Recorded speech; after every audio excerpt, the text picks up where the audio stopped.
ڕۆژنامەی نیویۆرک تایمز لە راپۆرتێکیدا ئاماژەی بەوە کردووە تورکیا ئاستەنگ لە بەردەم ئامانجەکانی ئەمریکا لە عێراق دروست دەکات، ئەویش بە پێداگریکردنی لەسەر بەشداریکردن لە ئۆپەراسیۆنی موسڵدا.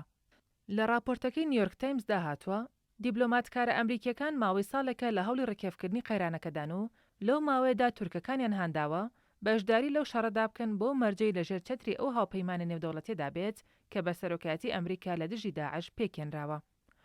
ڕۆژنامەکە نووسیویشێتی تورکیا هێزەکانی خۆی لە ناوچەی باشی کێشتوتەوە و بە گوتەی بەرپرسێکی وەزارەتی دەروی ئەمریکا کە داوای کردو ناوی ئاشکرا نەکرێت لە ئێستادا ئەنقەرە 600 تا 800 سەربازی تەنیا لە باشی کێیە و بە تانک و تۆپخانە پڕچەک کراون. پێشتریش زاڵمای خەلیلزاد باڵوێزی پێشووی ئەمریکا لە عێراق لە وتارێکیدا کە لە گۆڤاری ناشناڵ ئینترێستدا بڵاوی کردوێتەوە هۆشداری داوە لەوەی عێراق و تورکیا بە ئاراستەی ڕوبەڕووبوونەوەی سەربازی دەچن، بەڵام نیویۆرک تایمز گومانی لەو پێشبینیانەی باڵوێزی پێشووی ئەمریکا هەیە. لەو سۆنگەیەوە کە لە ئێستادا عێراق سەرقاڵی جەنگی داعشە و ئاماژەی بەوەش کردووە هێورکردنەوەی گرژیەکانی نێوان ئەنقەرە و بەغدا سەر ئێشەیەکی تری بۆ ئەمریکا دروست کردووە.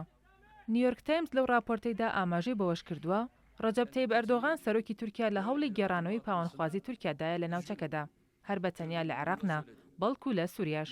ئەوە بوو لە مانگی ئابی ڕابردوودا تورکیا لەشکرکێشی بۆ ناو خاکی سووریاش دەست پێ کرد.